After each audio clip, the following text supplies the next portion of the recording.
देखिए, हम जब हिस्ट्री की बात करते हैं तो एज अ मुस्लिम अगर हम देखें तो एजुकेशन की जो हिस्ट्री है वो जब अल्लाह ताला ने हजरत आदम अलैहिस्सलाम को पैदा किया तो उस वक्त से स्टार्ट होती है।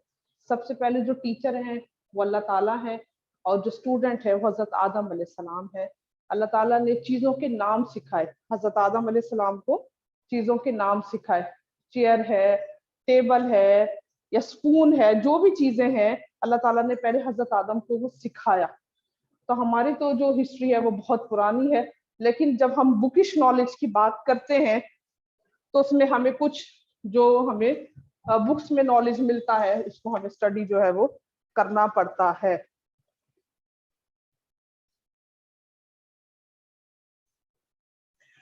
हम जो देखेंगे एजुकेशन इन एंशिएंट ग्रीक में जो है किस तरह का एजुकेशन सिस्टम था।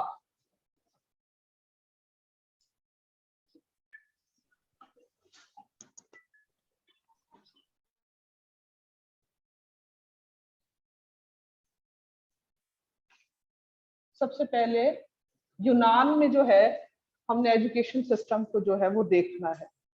इसमें दो थे सोसाइटी, एक एथेंस थी और एक स्पार्टन थे। हम एथेंस के बारे में अगर बात करते हैं तो इसमें जो सोसाइटी थी वो अपने स्टूडेंट को स्पीच, डिबेट, मोरल वैल्यूज, एक ओबीडियंट स्टूडेंट जो है वो बनाना चाहते थे। इनके जो चिल्ड्रन थे इनका जो गोल था एजुकेशन का, ट्रेन हो म्यूजिक में, आर्ट में, लिटरेचर में, साइंस में और मैथ में। मैं बात कर रही हूँ एथेंस की, ठीक है। इनका गोल्स जो है train children in music,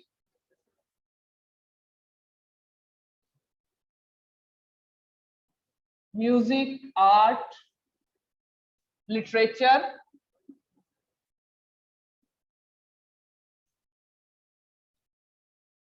math, politics.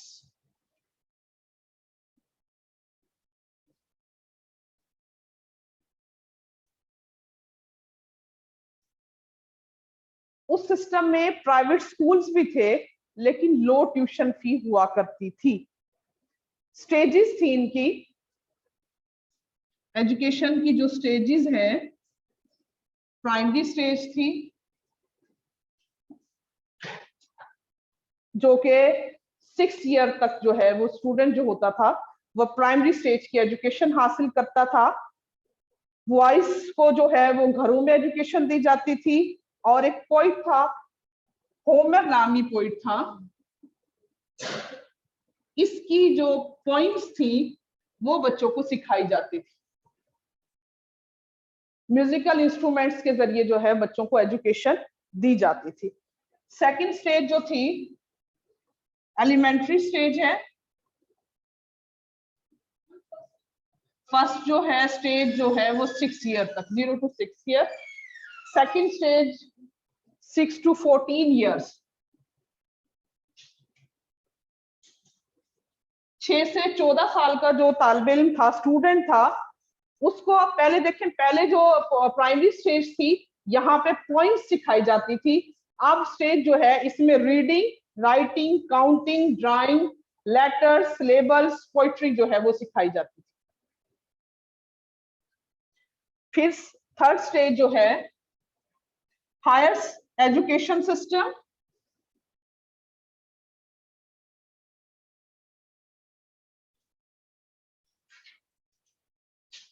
Fourteen to 18 year 14 से 18 साल की एज के जो स्टूडेंट थे वो हायर एजुकेशन सिस्टम जो है उसकी तालीम हासिल करते थे।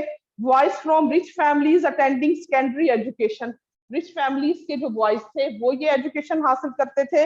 इनको natural science, rhetoric art of speaking, geometry, astronomy, methodologies, intellectual education जो है वो दी जाती थी। फिर थी मिलिट्री स्टेज। हाँ जी बोले। हायर एजुकेशन में इसमें जो है geometry, natural science, astronomy, metrology, intellectual education.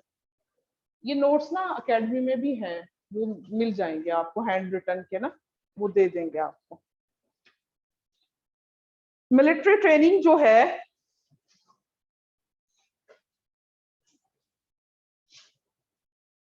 18 to 20 year of age पर बिलोंग करती थी। 18 से 20 साल की एजुकेशन होती थी। आफ्टर सेकेंडरी एजुकेशन और वोकेशनल एजुकेशन भी प्रोवाइड की जाती थी।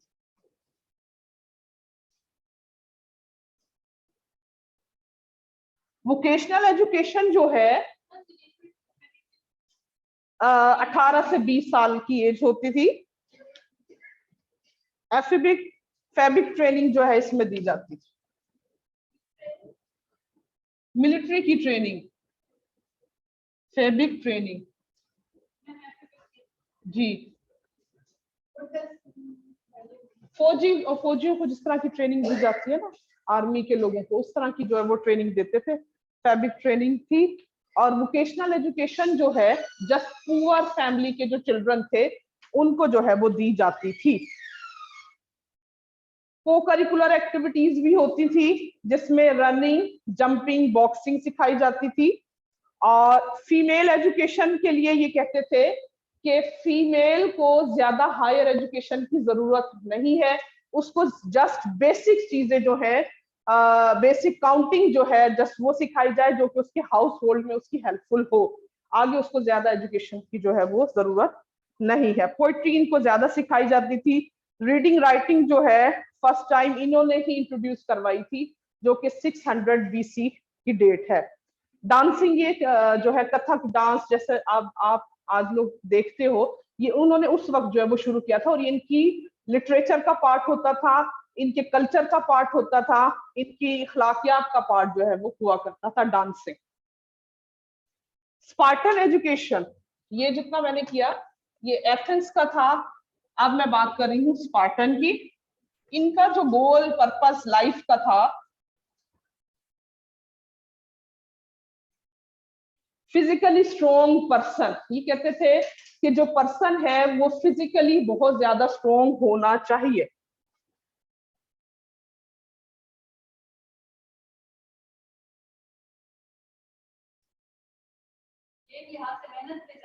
ये ज्यादा करते थे, वो इखलाकियात की बात करते थे, लिटरेचर की बात करते थे कि स्टूडेंट जो है वो बहुत ओबीडियंट बाअदब हो।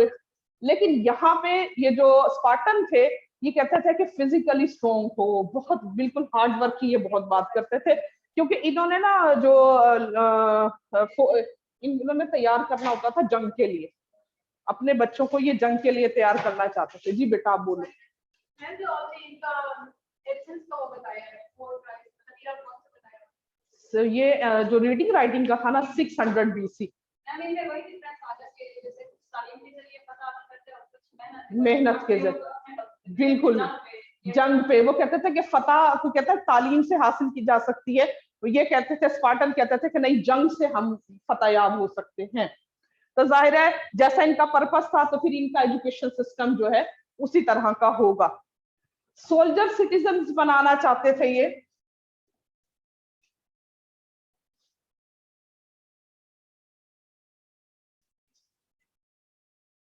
Well train marching army, discipline life and self denial, यानी कि अपने आप को खत्म कर दे और अपनी जो जिंदगी है वो मिलिट्री में, हाँ जी, वहां के लिए जो इन्होंने वक्फ कर देनी थी। इन्होंने अगोग नामी जो है मिलिट्री कैंप कायम किए हुए होते थे।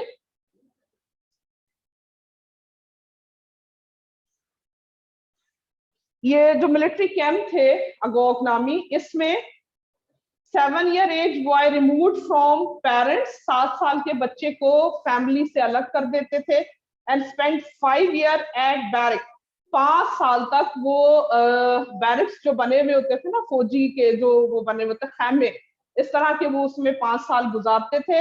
एकेडमिक लर्निंग होती थी, और एट 18 ईयर स्मोक बैटल, 7 साल के बच्चे को अलग कर देना, 5 साल तक इन्होंने जो है उसमें मिलिट्री कैंप में रखते थे। और जब वो 18 ईयर्स के हो जाते थे, 18 साल के हो जाते थे, तो उनकी जो है ना वो मॉक बैटल्स करवाई जाती थी। मॉक का आपको मालूम है कि ऐसे ही जो है प्रैक्टिस के लिए जो है मॉक एग्जाम, जिस तरह से अब हमारे जो है साउथ पंजाब में लिए थे 9th-10th के, ठीक है, मॉक एग्जाम का नाम दिया था प्रैक्टिस के लिए। या फिर जब आर्मी एपीएस पे जब हमला हुआ था, तो वो मॉक एक्सरसाइजेस करवाई जाती थी, ताकि जो है वो प्रैक्टिस हो जाए कि अगर खुदा ना खास्ता हमला होता है तो वो किस तरह से अपने आप को सेव करना है। ये भी मॉक जो है बैटल्स होती थी। इसमें जो जीत जाता था उसकी तारीफ होती थी, उसको करीजियस कहा जाता था, ठीक है। अगर जो इसमें हार जाता था मॉक बैटल में, उसको कावर्ड कहा जाता था, और उसको जो है कहते थे कि अब तुम निकल जाओ यहाँ से और अपनी कोई प्राइवेट लाइफ जो है वो गुजारो, आपने मिलिट्री में नहीं आ। कावर्ड, हाँ जी, प्राइवेट ऑर्गेनाइजेशन में जो है वो चले जाते थे, ठीक है। इसके लिए उसके बाद सिलेक्शन हो गई, ठीक है, बॉयज 7 साल का था, उसको ले गए हैं, ट्रेनिंग करवाई है। जब सिलेक्शन हो गई तो सोल्जर्स की ट्रेनिंग होती थी, ठीक है।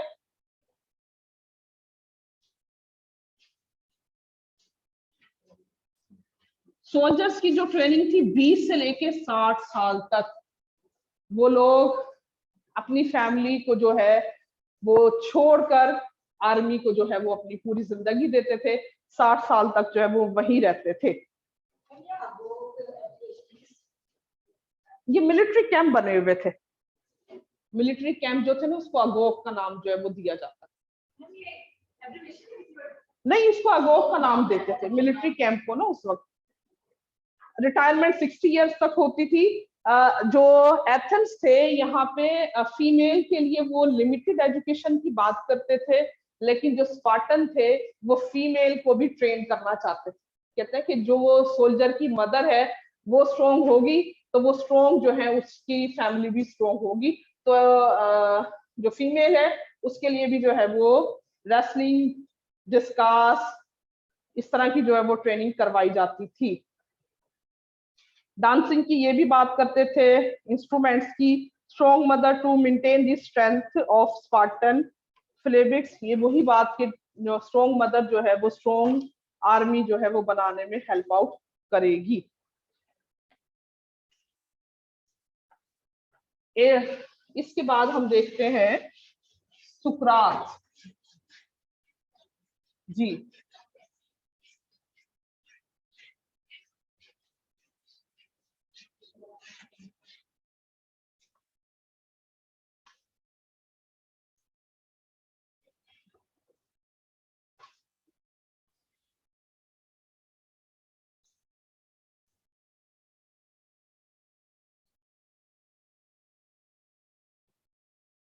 डेट है इसकी, बीसी का क्या मतलब है? और एडी, एक एडी होता है और एक बीसी होता है ना। हाँ, एडी का मतलब है आफ्टर डेथ, खुदा ना खास्ता, ठीक है। नहीं, हम तो ये कहते हैं ना कि हजरत ईसा अलैहिस्सलाम को जो है वो जिंदा, लेकिन जो ईसाई है उनका ये फेथ है कि वो जो है खुदा के बेटे हैं, खुदा ना खास्ता, ठीक है जी। तो इस बीसी और बिफोर और एडी जो है आफ्टर डेथ, सी नहीं, क्रिस्ट, हाँ जी, बिफोर क्रिस्ट। जो सुकरात है सन ऑफ स्कल्पचर, यानी कि मुजस्मा साज थे इनके फादर सुकरात के। इन्होंने अपने फादर के नॉलेज, जो प्रोफेशन था, उसको गिव अप किया और सीक द ट्रुथ, और सच्चाई की तलाश में निकले।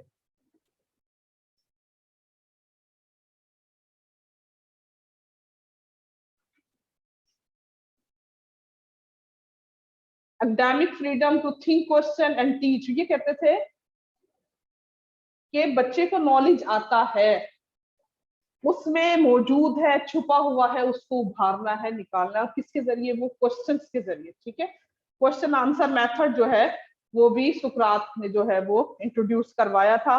मॉरल एक्सीलेंस की बात करते हैं।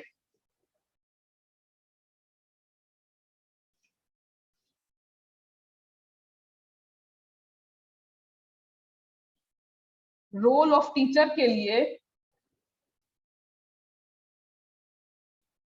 सुकरात का मानना है, knowledge within the students and teacher has to unfold it. कहते हैं टीचर का ये काम है कि स्टूडेंट में नॉलेज मौजूद है, टीचर ने क्वेश्चंस के जरिए जो है वो उसमें से उभारना है नॉलेज को। 3 स्टेप्स ये स्ट्रैटेजी के बताते हैं कि किस तरह काम, कौन सी स्ट्रैटेजी टीचर जो है वो अपनाए कि स्टूडेंट्स को जो है वो ट्रेन करे। 3 स्टेप्स।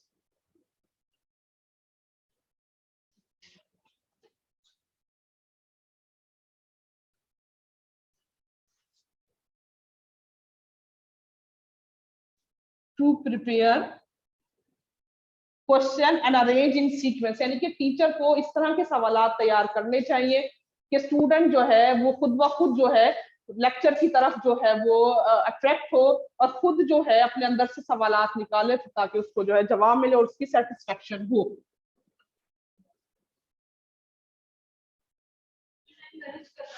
इनकरेज करना।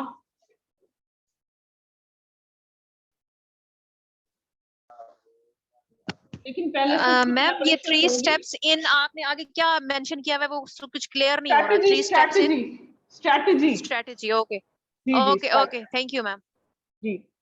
उसके बाद है प्रेजेंट इन एप्रोप्रिएट वे। जो क्वेश्चंस हैं पहले उनको प्रिपेयर करें और उनको एप्रोप्रिएट वे में जो है प्रेजेंट करें।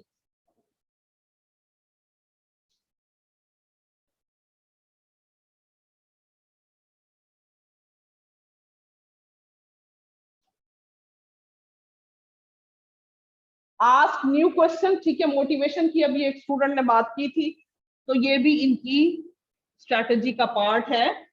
Ask new questions, mean motivate करना।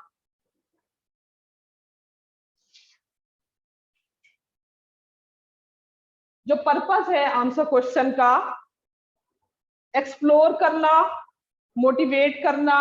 जाहिर है क्वेश्चन आंसर जब करता है टीचर तो स्टूडेंट जो वो पैसिव होके नहीं बैठता, उसको पता है कि मेरे से भी सवाल हो सकता है, मेरे से भी सवाल हो सकता है, तो इस मीन उसको एक्टिव जो है वो करना और क्वेश्चन आंसर के जरिए चेन स्टैब्लिश करना कि एक के बाद दूसरा सवाल, दूसरे से तीसरा, ताकि स्टूडेंट जो है वो उसको लर्न कर सके और उसको चीजें जो है वो समझ आ सके।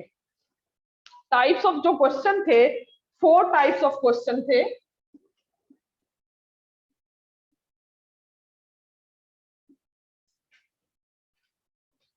इंट्रोडक्टरी क्वेश्चंस,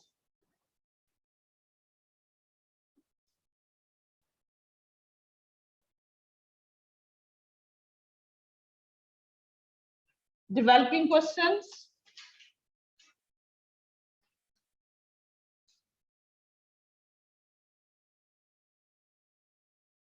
recapitulatory,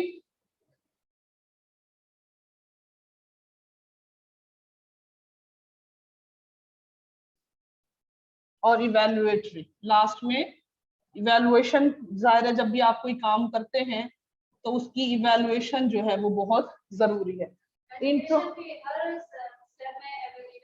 देखिए इवेल्युएशन, हम एजुकेशन की बात कर रहे हैं, लेकिन आप कोई भी अपना पर्सनल काम भी ले ले, जब आप कर लेते तो आखिर में आप देखते तो हो ना कि ये सही हुआ या नहीं। आप अपनी रोजमर्रा की एग्जांपल अगर लें, खाना बनाने के बाद पूछते हो ना कैसा बना, इट्स मीन आप इवेल्युएशन कर रहे हो अपनी मदर से, अपने फादर से, अपने कुलीग से, बहन भाइयों से, आप पूछते जरूर हो। आपने ड्रेसअप हुए हो, आप पूछते हो कि कैसा लग रहा है, ठीक लग रहा है। इवेल्युएशन तो हर जगह हो रही होती है, ठीक है, हर पार्ट में, हमारी लाइफ में, हमारी रोजमर्रा जिंदगी में हम अपना कोई भी काम कर रहे हैं, इवेल्युएशन के बगैर काम मुकम्मल नहीं होता। प्लानिंग हम करते हैं, सबसे पहले हमारे एक पर्पस है, एम है, गोल है, ठीक है, हमने जिस तरह के फंक्शन में जाना है, हमने उस तरह का ड्रेसअप भी होना होता है। जिस तरह के हमारे गेस्ट आ रहे हैं हमने उस तरह का अपना खाना तैयार करना, तो एम गोल जो है वो इम्पोर्टेंट। उसके बाद हम अपनी प्लानिंग करते हैं। प्लानिंग के बाद हमने जो काम कर लिया है, लास्ट में इवैल्यूएशन जरूर होती है कि काम जो हमने किया आया वो ठीक था या नहीं था। अगर काम ठीक नहीं था तो दोबारा से हम जो है उसको प्लान करते हैं, दोबारा से उसको रिस्केड्यूल जो है वो हम करते हैं। हम बात कर रहे हैं टाइप्स ऑफ क्वेश्चन की, जो कि ये टाइप्स ऑफ क्वेश्चन में ये जो थर्ड वाला पॉइंट है प्लीज क्लियर कर दीजिए। रिकैप्चुलेटरी, ओके थैंक यू। ठीक है, CAPITULATORY।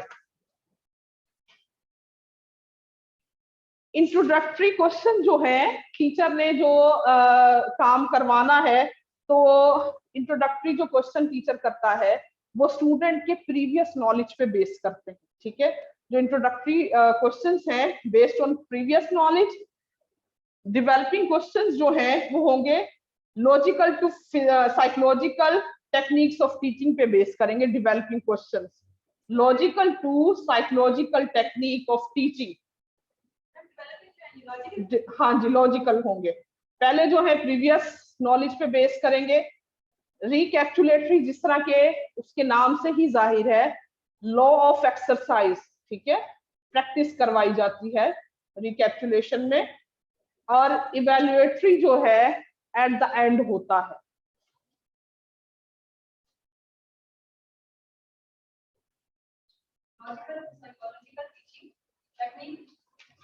जी, साइकोलॉजिकल टीचिंग टेक्निक, हाँ जी, इवैल्यूएशन एट द एंड। दायरा इवैल्यूएशन जो है वो आखिर में ही होती है, जहां भी आएगा तो ये लास्ट में ही होगा। उसके बाद हम बात कर रहे हैं सुकरात के बाद, किसी को पता है कौन है सुकरात के बाद जो फिलोसफर्स हैं? हाँ जी, इसके सुकरात का स्टूडेंट जो था वो प्लेटो था, ठीक है, स्टूडेंट था ये।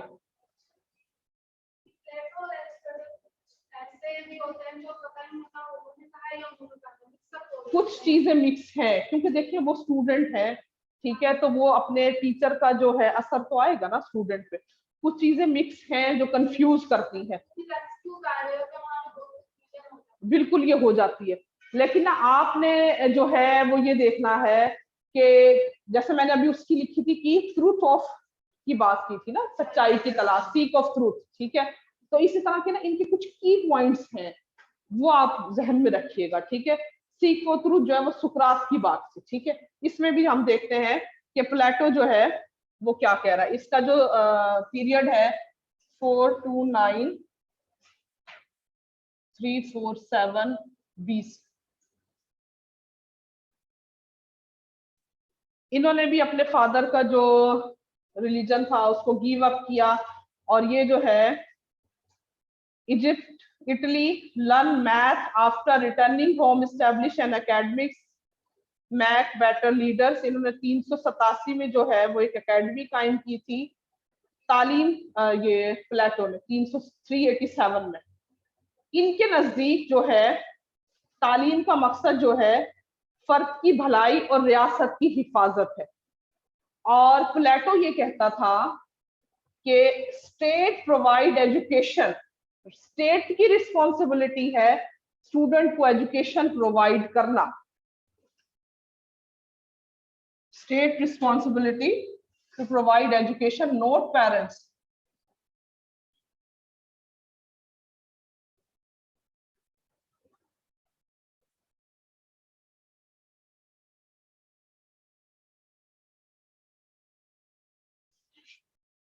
बुक्स लिखी थी लास्ट,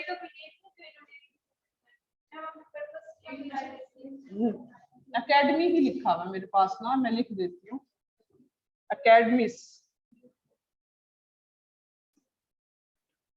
387 में इन्होंने स्टैब्लिश की थी। इनका जो पर्पस था फर्द की भलाई और रियासत की हिफाजत। जी सर। बुक्स थी लॉज एंड रिपब्लिक,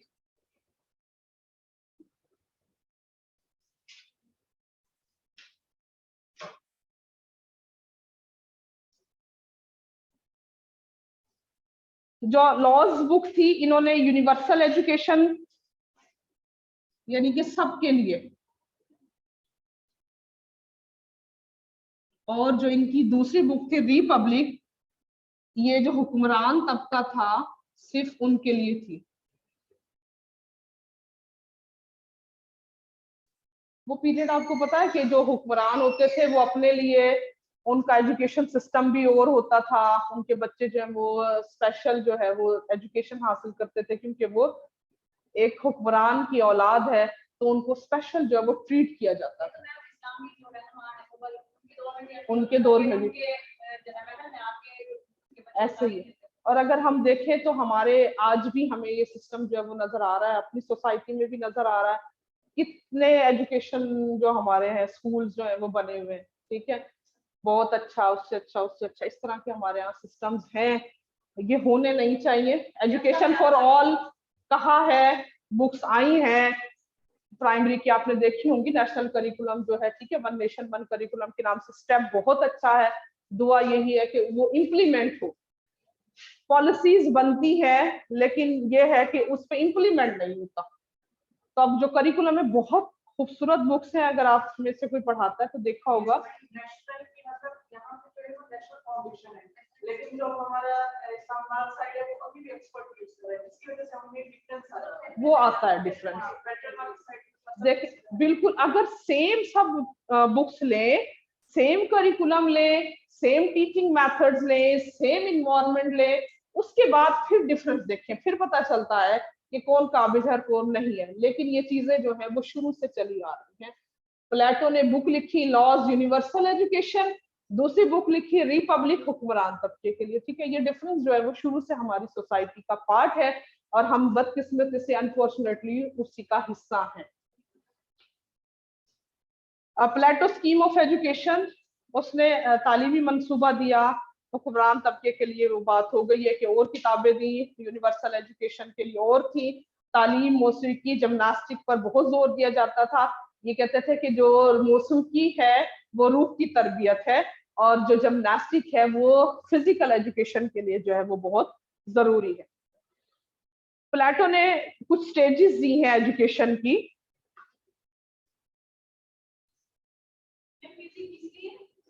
फिजिकल नहीं, म्यूजिक रूह के लिए है और जो जिम्नास्टिक है वो फिजिकल ट्रेनिंग के लिए इंपॉर्टेंट है। स्टेजेस ऑफ एजुकेशन में फर्स्ट जो स्टेज है ये उसको प्री एजुकेशन का नाम देते हैं। इसका जो पीरियड है 7 ईयर तक है। इसमें ये कहते हैं 7 year child spend with learn moral values. यहाँ तक बच्चे को जो है वो कहानियां सुनानी है, अखलाकी कहानियां जो है वो सुनाए, और बॉयज एंड गर्ल्स जो है वो कंबाइन एजुकेशन हासिल कर सकते हैं। सेकंड स्टेज जो है वो एलिमेंट्री लेवल है।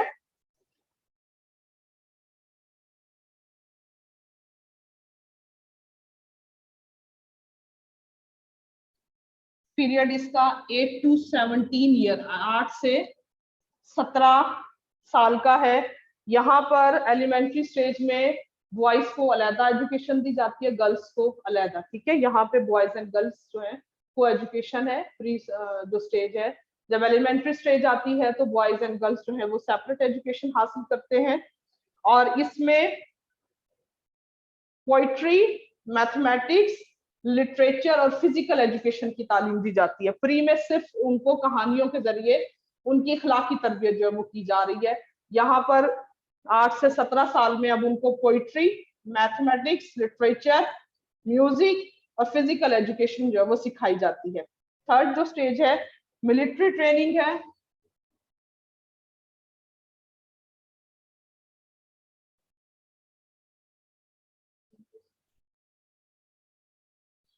इसकी स्टेज जो है 18 to 17, इसके बाद जो है 18 to 20, 18 से 20 साल की है और यहाँ पर उनको मिलिट्री की ट्रेनिंग जो है वो दी जाती है, मिलिट्री ट्रेनिंग का एक्सपीरियंस करवाया जाता है। उसके बाद हायर एजुकेशन है।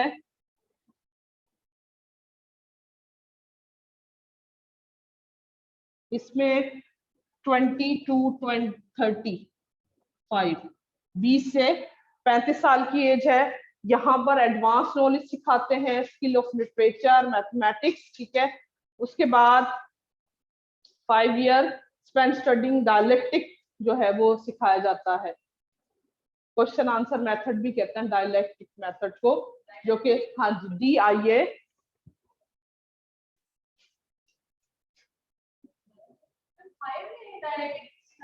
हाँ जी ये यहाँ पे सिखाते हैं। 5th जो स्टेज आएगी ना इनकी, 5 year spend studying dialectic method, इस स्टेज के बाद यही लिख देती हूँ मैं।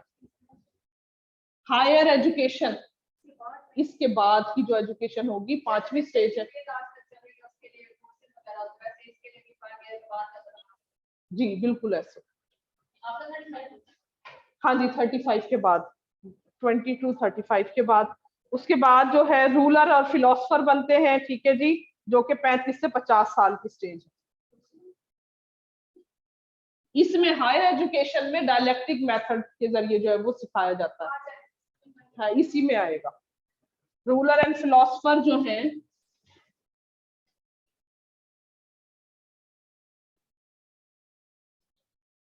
हुक्मरान और फिलोसफर जो हैं वो कहते हैं 35 से 50 साल के बाद एक शख्स जो है वो इस काबिल हो जाता है कि किसी भी रियासत पे हुक्मरानी कर सकता है और फिलोसफर जो है वो बन सकता है।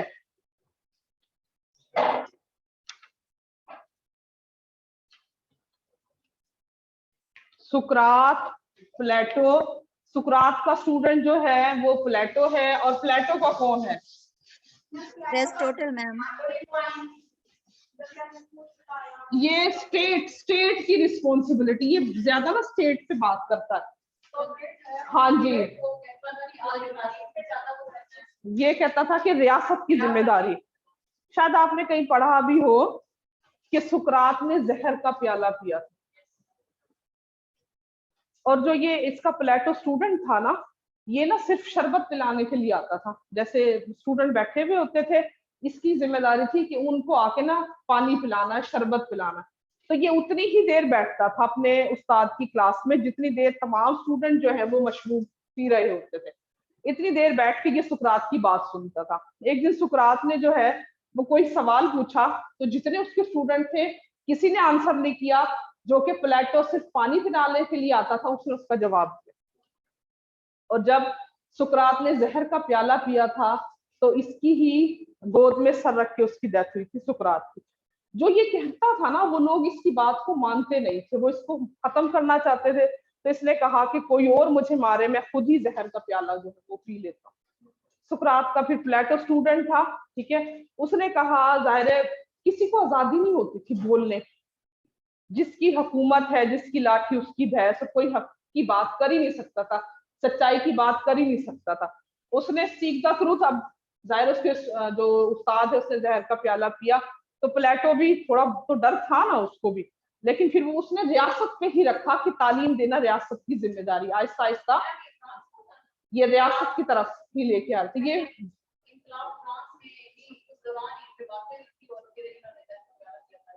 में भी मुझे याद नहीं है, वो तो बहुत, ये तो ग्रीक यूनानी बातें हैं।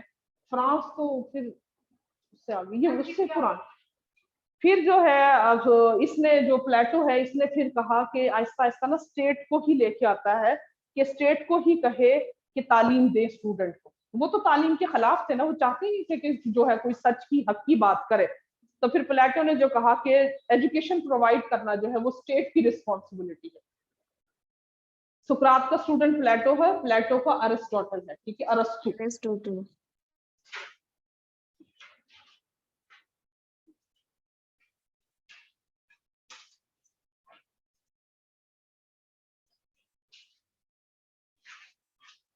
BC प्लेटो का स्टूडेंट था, और अलेक्जेंडर का नाम भी सुना होगा आप लोगों ने।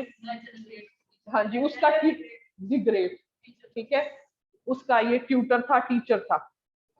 अरिस्टोटल ने जो है फिजिक्स, ज़ूलॉजी, फिलॉसफी पर किताबें लिखी, और ये कहता था कि एम ऑफ एजुकेशन जो है, फिलोसफी पढ़ा दी है मैडम ने आप लोगों को? अच्छा, हैप्पीनेस एंड गुडनेस। हाँ जी, खुशी। वो कहता था कि जिसमें जिसको खुशी है ना वो काम करे, जबरदस्ती किसी को बाउंड नहीं करना कि नहीं जी आपने ये पढ़ना है, आपने ये सीखना है। वो कहता है कि हैप्पीनेस एंड गुडनेस जो है वो तालीम का मकसद होना चाहिए। तालीम को एक किसी बंद कमरे में, किसी बंद रूम में, किसी जो है वो इमारत में नहीं देना। बच्चों को जो है वो आप नेचर की तरफ लेकर जाएं, नेचुरल एजुकेशन जो है वो प्रोवाइड करें, जहां पे बच्चे जो है वो खुश रहें। हैप्पीनेस है और गुडनेस होना चाहिए, ठीक है। शाही दरबार के तिब का बेटा था, 17 साल की उम्र में एथेंस रवाना हुआ। अफलातून और सुकरात के नजदीक तालीम का मकसद हुसूल इल्म है, लेकिन अरस्तू के नजदीक तालीम का मकसद जिंदगी में खुशी का हुसूल है, ठीक है। इसका की पॉइंट जो है वो गुडनेस, हैप्पीनेस है, खुशी लाना है अपनी लाइफ में। वो कहता नेकी भी जो है वो खुशी में ही छुपी हुई है। जहां आपको खुशी महसूस होगी ना, वहीं आप नेक काम कर सकते हो। Virtue lies in happiness. और इसने ना इंडक्टिव डिडक्टिव दोनों मेथड इंट्रोड्यूस करवाए थे।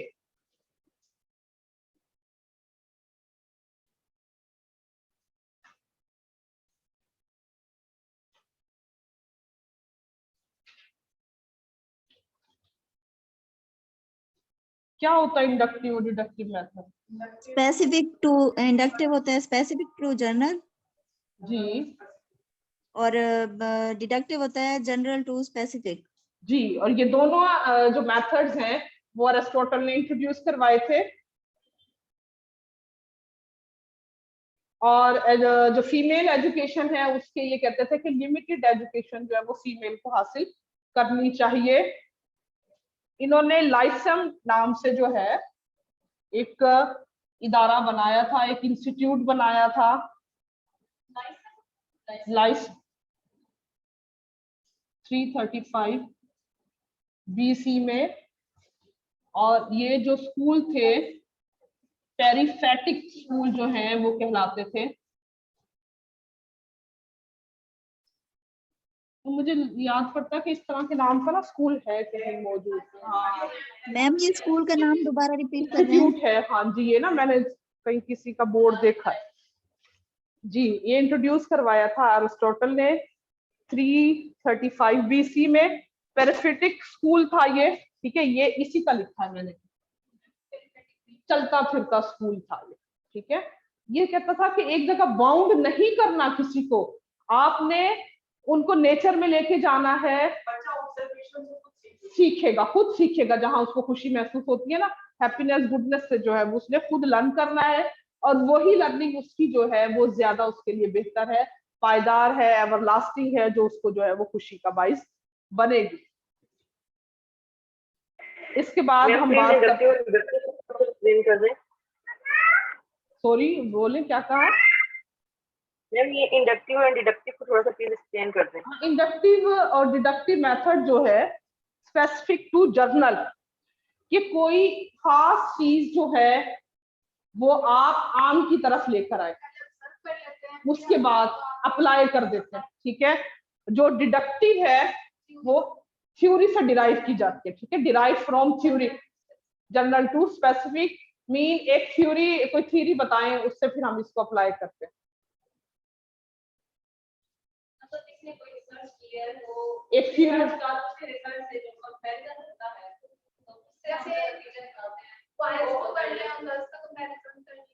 हाँ थ्योरी बना ली कि गर्ल्स जो, अब मैंने ये देखा कि मेरी जो ज्यादा स्टूडेंट है वो सारी गर्ल्स बैठी हैं, गर्ल्स जो है ज्यादा फोकस्ड होती हैं अपने काम की तरफ। अब मैंने यहाँ से एक थ्योरी बना के मैंने उसको सोसाइटी में अप्लाई कर दिया। मीन ये 4 अगर फोकस है, ये 6 फोकस है, तो इट्स मीन पूरी 100 की 100 जो है मुल्तान की वो फोकस होंगी एक थ्योरी से।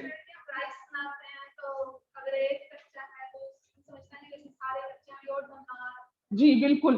और ये इंडक्टिव जो होता है बेस्ड ऑन ऑब्जर्वेशन, ठीक है, ये किसी ऑब्जर्वेशन पे बेस कर रहा होता है। और जो डिडक्टिव है डिराइव फ्रॉम थ्योरी, किसी थ्योरी से निकाल लिया जाता है कोई आपने उसका नतीजा निकालकर आपने वो सब पे इम्प्लीमेंट जो है वो कर दिया सोसाइटी में।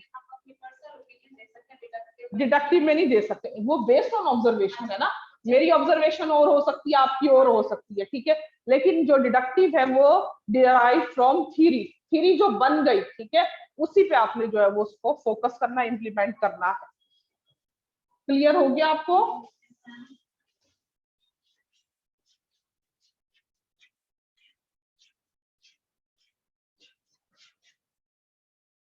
मारिया, डॉक्टर मारिया मोंटेसोरी,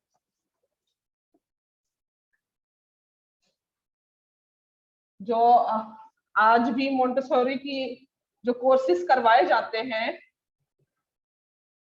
ये बेसिकली वहीं से हैं। इटालियन एजुकेटर थी ये मारिया, और इनका पीरियड जो है वो 1872-1952 का पीरियड है। फिजिशियन थी, एजुकेशनिस्ट थी,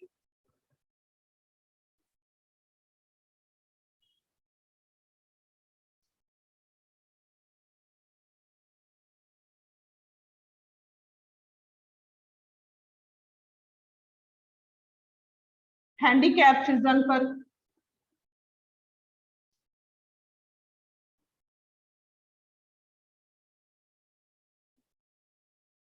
ठीक है, हैंडीकैप मीन माजूर, ठीक है, उन बच्चों के लिए इन्होंने एजुकेशन सिस्टम जो है वो डेवलप किया था। हैंडबुक ऑफ मारिया के नाम से एक बुक थी इनकी, जिसमें typical room, one room centre room for intellectual work के लिए, और एक लाइट सा फर्नीचर मौजूद होता था रूम में जो, ठीक है, उनमें वहां पे बच्चों की हैंड वॉशिंग की ट्रेनिंग करवाई जाती थी, मील ईटिंग की ट्रेनिंग जो है वो करवाई जाती थी, किस तरह से अपनी स्पेस को प्रिपेयर करना है, ये ट्रेनिंग होती थी। और टीचर जो है वो जस्ट गाइड करता था, रुकावट नहीं बनता था, स्टूडेंट को जो है वो काम करने के लिए जो है वो स्पेस प्रोवाइड करता था। हैंडीकैप चिल्ड्रन थे, ठीक है, तो हैंडबुक ऑफ मारिया के नाम से एक बुक थी, उसमें ये तमाम जो है वो इंस्ट्रक्शन जो है वो लिखी हुई थी। और मारिया ने 1952 में employed experimental method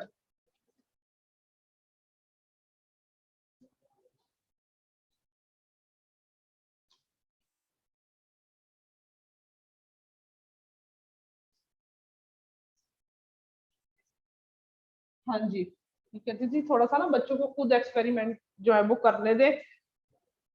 और इनका एम जो था, डेवलप नेचुरल इंटरेस्ट,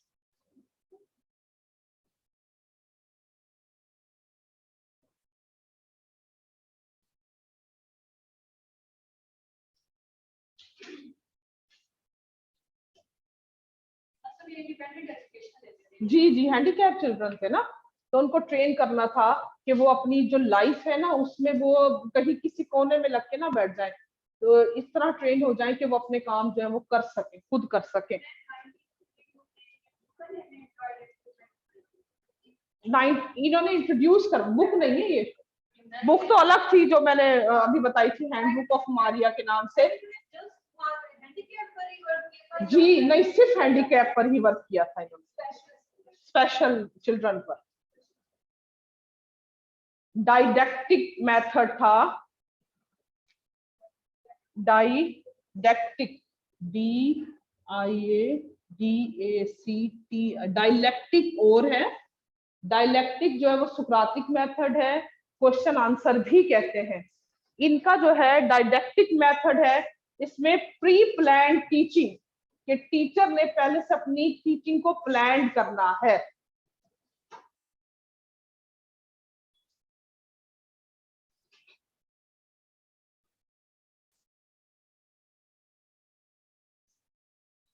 जी, ये एक्टिविटीज के जरिए भी बच्चों को सिखाती थी, प्रैक्टिकल वर्क होता था, सेंसेस के जरिए, जो हमारे 6 सेंसेस हैं उसके जरिए भी सिखाती थी, फॉर्मल स्किल स्टडीज होती थी। और इनका जो मेथड था वो जाहिर है ये बच्चे को आजादी देती थी, फ्रीडम था। इन्वायरमेंट जो है जिस तरह का ये इन्वायरमेंट देती थी वो रिच होता था इन एक्टिविटी में। टीचिंग मटेरियल जो है इमेजिनेटिव था और कोलैबोरेशन के जरिए सिखाती थी। और यूनिवर्सिटी ऑफ रोम में से इन्होंने पीएचडी की थी मारिया ने। इटली की पहली खातून थी ये। और इन्होंने यूनिवर्सिटी ऑफ रोम ROME और इटली की पहली खातून थी। ये जितना मैंने अभी डिस्कस किया ये एजुकेशन इन एंशिएंट ग्रीक में। एक्सक्यूज मी मैम, यूनिवर्सिटी का नाम क्या बताया आपने? University of Rome. रोम। हाँ जी। Okay, thank you ma'am.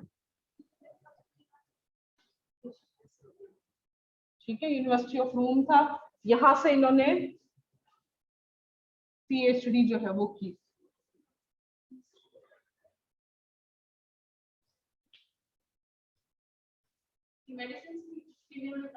जी बिल्कुल।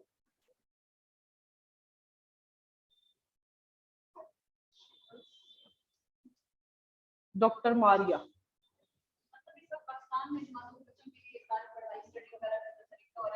अभी ना देखा होगा किसी कोई कहता भी आके कि ना हमने मोंटेसोरी कोर्सेज किए हुए, इसकी कोर्सेज भी होते हैं और बाकायदा कुछ स्कूल्स में ना एड्स आती हैं उसमें लिखा हुआ था मोंटेसोरी कोर्सेज जिसने किया वो अप्लाई कर सकता है इसमें ना। तो वो फिर नहीं, एज लेवल नहीं। हैंडीकैप के लिए, अब हैंडीकैप की तो आपको पता है।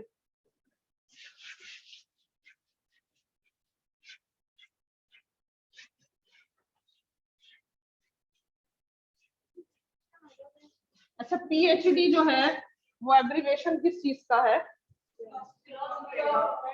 डॉक्टरेट। डॉक्टरेट, ठीक है। और एमफिल मास्टर ऑफ फिलोसफी। बिल्कुल।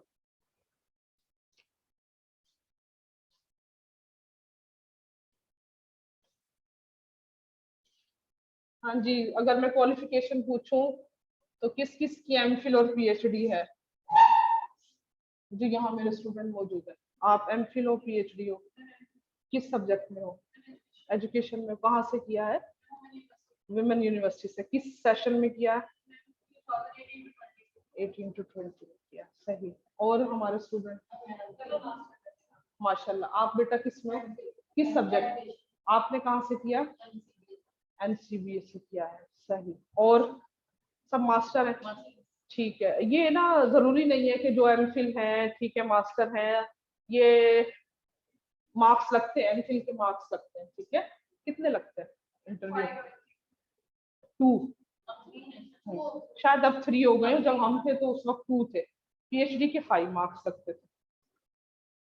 और मैंने भी एमफिल जो है वो एजुकेशन में किया हुआ 2011 में BZU से। और now days I am PhD scholar from BZU। ठीक है।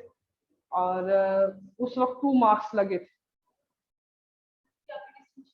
नहीं, मेरी कोई डिस्टिंक्शन नहीं। ये हाँ,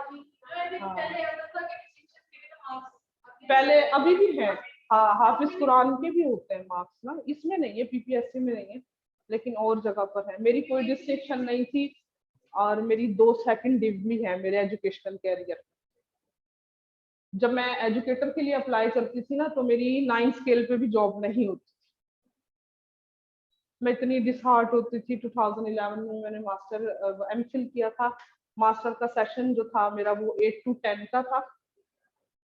सॉरी, 2007 में मैंने मास्टर किया, उसके बाद मैंने एमफिल में एडमिशन लिया, जो कि मेरा 8 to 10 का सेशन था। 2011 में मेरा एमफिल जो है वो कंप्लीट हुआ।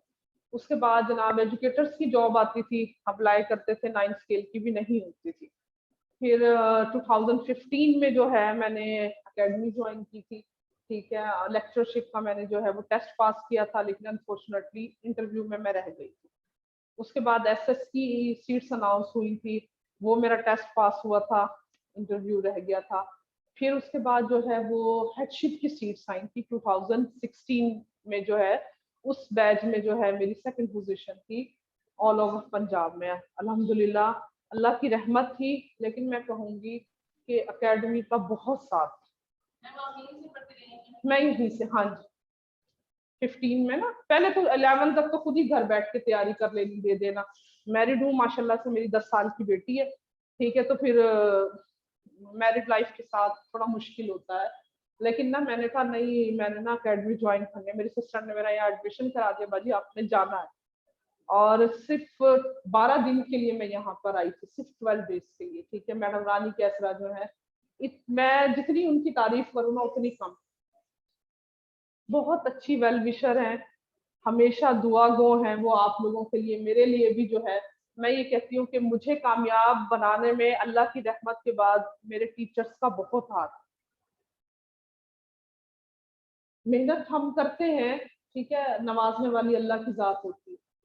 हम डिसहार्ट हो जाते हैं कि भाई हम कैसे याद करेंगे, हम इतना कैसे करेंगे, ये कैसे होगा। लेकिन अल्लाह नवाजने पे आता है ना, तो वो कहीं से भी आपको नवाज देता है। मैं सोच भी नहीं सकती थी। क्या कह रहे हैं आप? 18 हाँ जी, BS 18 में मैं काम कर रही हूँ, जहानिया में 138 NR में। 2016 में पहले 6 मंथ जो है BS 17 पे रही, जिसमें मैंने बताया कि ऑल ओवर पंजाब मेरी सेकंड पोजीशन थी। उसके बाद 18 की सीट्स अनाउंस हुई और उन्होंने कहा 5 ईयर एक्सपीरियंस, तो अल्हम्दुलिल्लाह वो था। फिर मैंने उसके लिए किया, तो BS 18 में अल्लाह की रहमत से हुआ।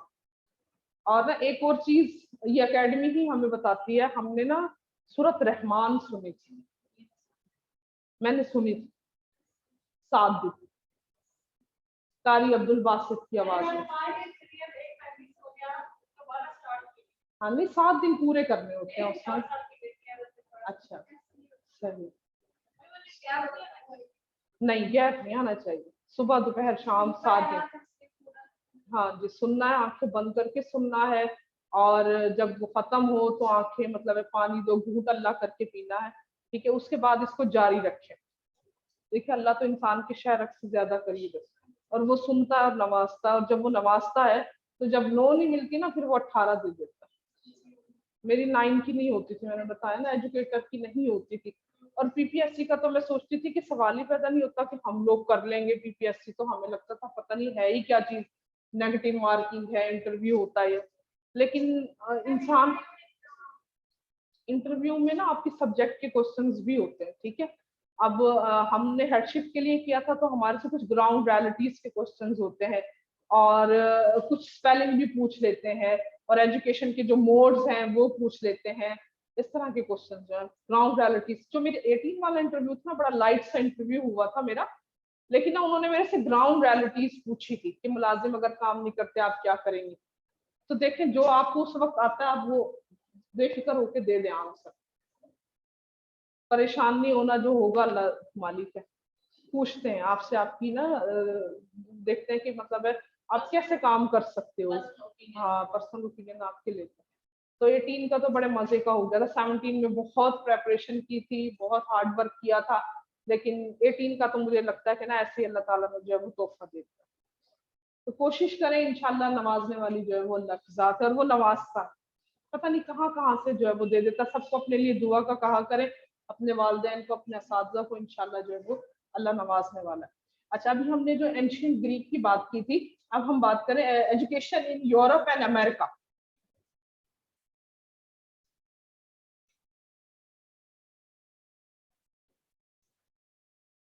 इसमें जो सबसे पहले एजुकेशनिस्ट हैं वो मेरे पास हैं जॉन हैरिंज पेस्टोलॉजी।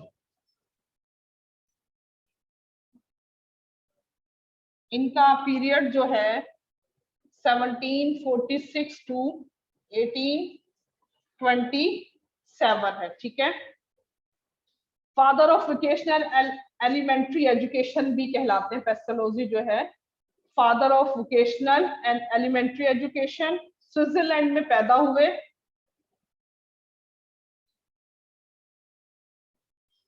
जिंदगी में नाकामियों से दो चार रहे, 82 साल की उम्र में इन्होंने वफात पाई। और ये रोसू के थॉट्स से बहुत जो है वो मुतासिर थे। इनको जो रोसू के थॉट्स थे वो बहुत जो है वो अट्रैक्ट करते थे। Father of vocational and elementary education. Rousseau की बुक है, किसी को नाम पता रोसू ने कौन सी बुक लिखी? इमाइल, ठीक है। और उसमें था क्या? उसमें किसी बच्चे की कहानी बताई थी।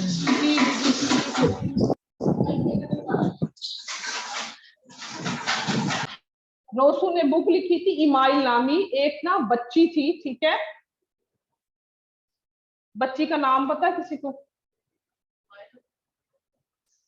सूफिया नामी बच्ची थी, ठीक है। उस पे ना इन्होंने एक हाँ कहानी, एक मतलब है उसको एक इमेजिन किया हुआ था बच्ची को, ठीक है।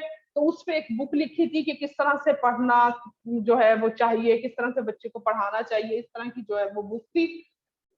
तालीम का मकसद बच्चों की जाती सलाहियतों को बेनकाब करके इनकी नशोनुमा करना है। ये कहते हैं टीचर का जो रोल है वो सिर्फ फैसिलिटेटर है, गाइडर है, और बच्चे ने जो है वो खुद जो है वो सीखना है।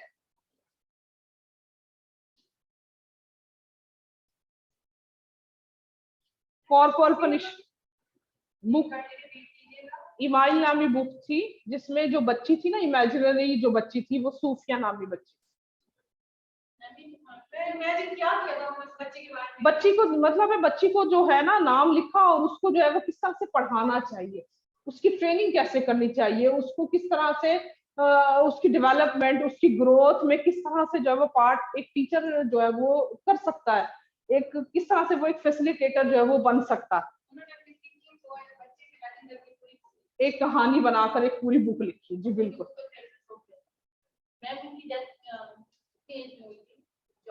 85, लेकिन जितनी वो एज थी ना उसमें उन्होंने मुश्किल लाइफ गुजारी थी। उनके डेथ के बाद उनके जो थॉट्स थे ना वो लोगों ने फिर अप्रिशिएट किए थे। उनकी लाइफ में नहीं किसी ने अप्रिशिएट किया उनको, उनकी डेथ के बाद उनके थॉट्स जो है वो अप्रिशिएट किए कि उन्होंने अच्छा काम किया है।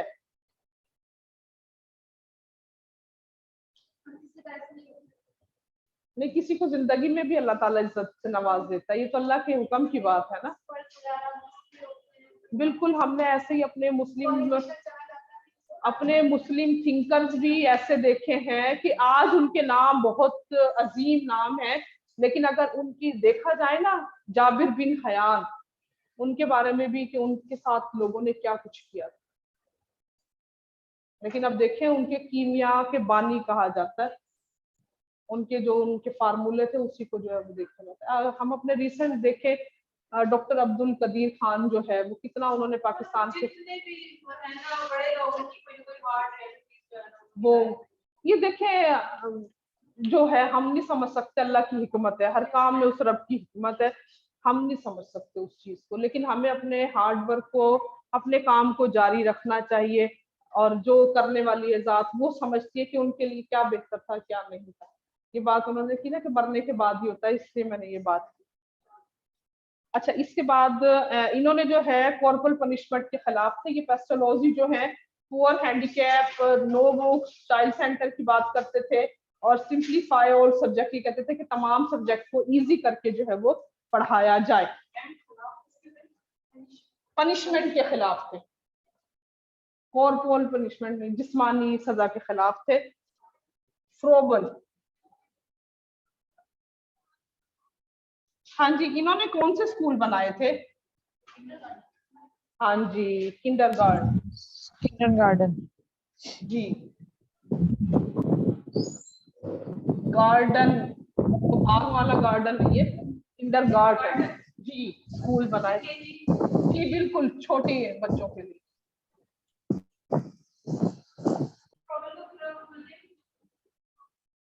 मेरे पास फ्रोबल ही लिखा हुआ, मेरे पास फ्रोबल लिखा हुआ है। इनका जो पीरियड है 782 1852, 1837 में German educational establish KG school किए थे, किंडरगार्टन, इनको केजी स्कूल भी जो है वो कहा जाता था। इन्होंने किए थे 1837 में KG school, KG mean kindergarten ही है, ठीक है। और ये किसके लिए थे? अभी एक स्टूडेंट ने बात की थी कि छोटे बच्चों के लिए, छोटे बच्चों के लिए 4 से 6 साल 4 से 6 साल की एज के जो बच्चे थे उनके लिए थे।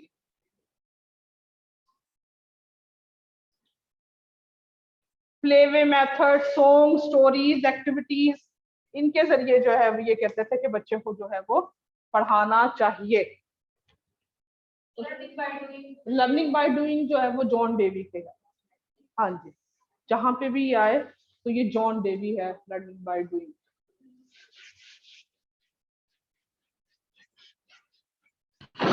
मैम लर्निंग बाय सोशलाइजेशन ये किसकी थ्योरी है? सॉरी, रिपीट कीजिएगा। सोशली जो आप सोशली, लर्निंग बाय सोशल जी सोशलिज्म। जी मैं देखती हूँ, ये अभी मेरे पेपर में जहन आया में है, नहीं है। ये क्वेश्चन पेपर में आया हुआ था, लास्ट जो यूपीएससी का पेपर हुआ था उसमें ये आया हुआ था। सही सही, चले मैं देखती हूँ, मैं नोट कर लेती हूँ इसको कुछ में। लर्निंग बाय सोशलिज्म, जी मैम। ठीक हो गया, मैंने नोट कर लिया। इंशाल्लाह मैं इसको सर्च करके ना, यहाँ पे तो मैंने सिर्फ छोटे छोटे से पॉइंट्स लिखे हुए हैं ना, मे भी जो मेरे मतलब दूसरे नोट्स हो उसमें कहीं पे लिखा हुआ हो, इंशाल्लाह मैं बताऊंगी आपको। अच्छा, अब हम बात कर रहे हैं हॉरेस मान की। ये फादर ऑफ अमेरिकन एजुकेशन भी कहलाते हैं।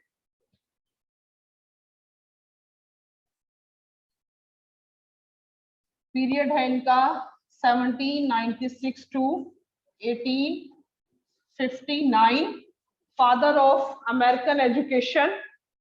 इन्होंने नॉर्मल स्कूल कायम किए थे, हॉरेस मान ने। नॉर्मल स्कूल जो थे वो स्टूडेंट्स के लिए नहीं थे, ये टीचर्स की ट्रेनिंग के लिए थे।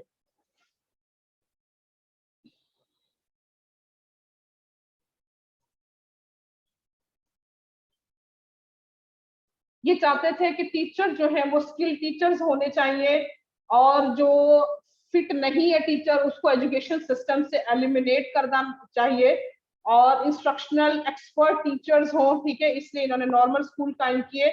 कॉमन स्कूल जो थे वो एलिमेंट्री और सेकेंडरी एजुकेशन के लिए थे।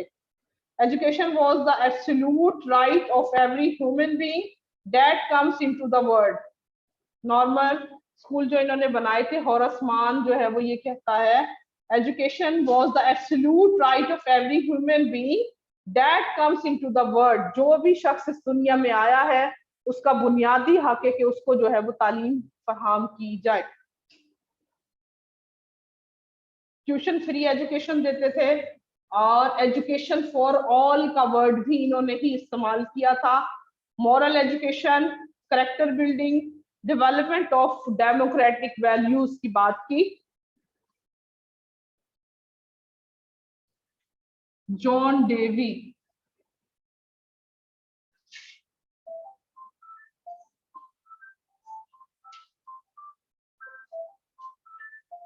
जी जॉन डेवी के बारे में जो थोड़ा बहुत आप लोग जानते हैं वो डिस्कस करें। अस्सलाम वालेकुम, आ गए हैं आप? चले मैं आती हूँ, थोड़ा सा लेक्चर है, मैं उसको फिनिश करके आती हूँ।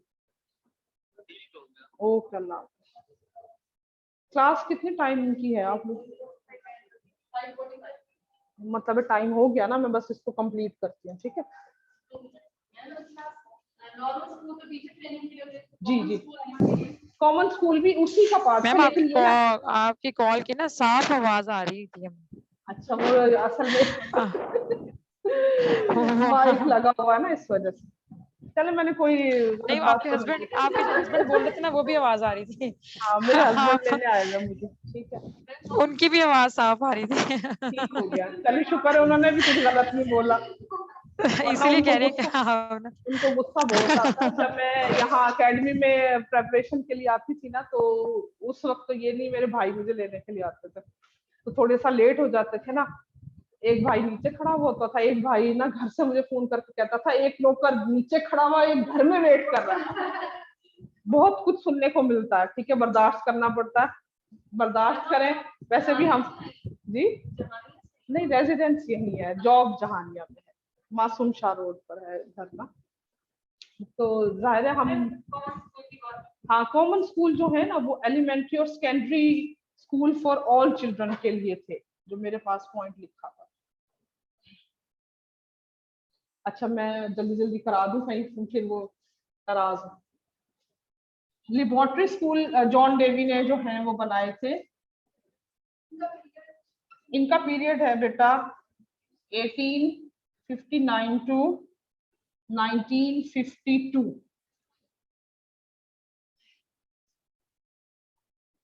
लिबॉर्टरी स्कूल थे, सबसे पहले कॉन्सेप्ट इन्होंने दिया था,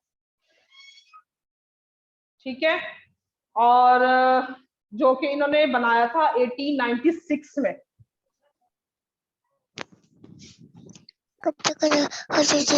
लिबॉर्टरी स्कूल 1896 में थे और ये थे नर्सरी से लेकर 12वीं क्लास तक थे लिबॉर्टरी स्कूल।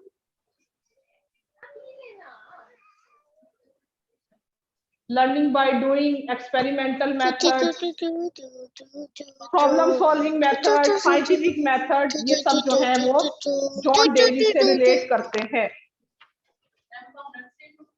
ग्रेड 12 12वीं तक के लिए। उसके बाद हेलन है, ठीक है,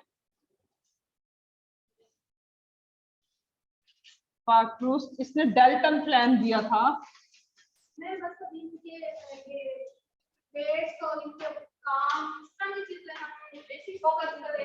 जी पीरियड को जरूर देखा करें, ठीक है, डेट पूछ लेते हैं और इससे ना हमें ये याद रहता है कि किस वक्त में क्या काम हुआ होगा, हमें ना चीजों को जोड़ने में फिर आसानी रहती है।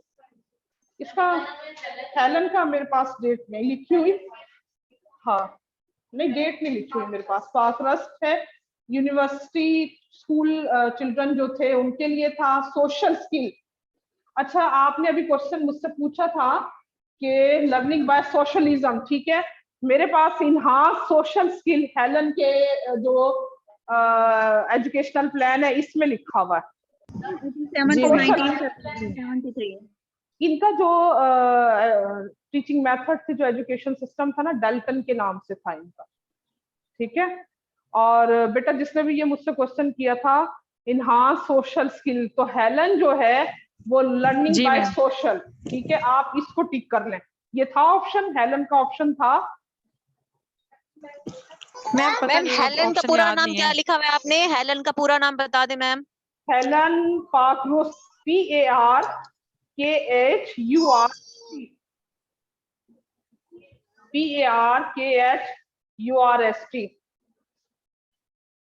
यहाँ पे देखिए मेरे पास ये भी पॉइंट है कि children develop their own skill, ठीक है, social skill, own skill. Ma'am ये ये ऑप्शन था उसमें। ये बेटा फिर यही है, मैंने बताया ना कि मैं अब हम याद नहीं रखते चीजें ना, अब हमारी उम्र याद रखने वाली नहीं है, ठीक है, अब हम बस देखते हैं नोट्स में से, आप लोगों की उम्र है याद रखने वाली,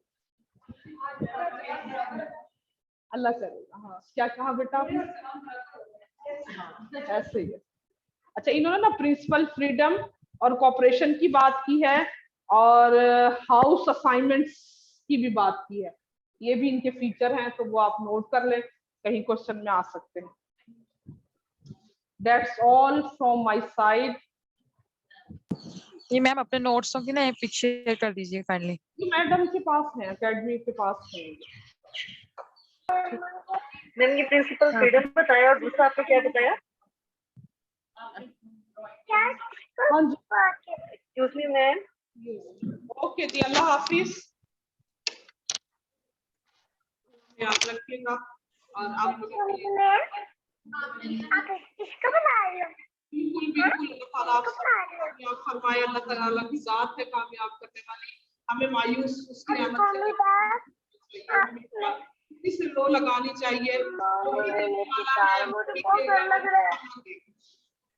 बस ये करें कि मुझे तो अल्लाह ताला, हमारे पास तो कोई डर ही नहीं है ना, अल्लाह के सिवा कोई डर ही नहीं है हमारे पास तो मांगने वाला। हमारी तो मेहनत बहुत मामूली सी है, नवाजने वाली उसकी रहमत सबसे ज्यादा, इंशाल्लाह वो नवाजेगा। देखिए इतने पुराने आज मैं निकाल रही थी ना, इनके कलर देखिए हमारे रजिस्टर के क्या हो गए। एक रजिस्टर मिल नहीं रहा था, मैं इसको ढूंढ रही थी, इनकी हालत देखिए, पुरानी कागज पुराना हो गया, लेकिन हम इनको बहुत संभाल के रखते हैं। इनसे बड़ा हमारा ना प्यार है, लगाव है। हम कहते हैं कि हमारा खजाना यही है, तो ना हमारा खजाना, किस हमारा खजाना इल्म खजाना। इंशाअल्लाह ताला नमाज के बाद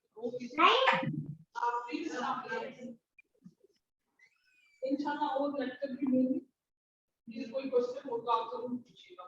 मैंने नोट साथ भेजे कि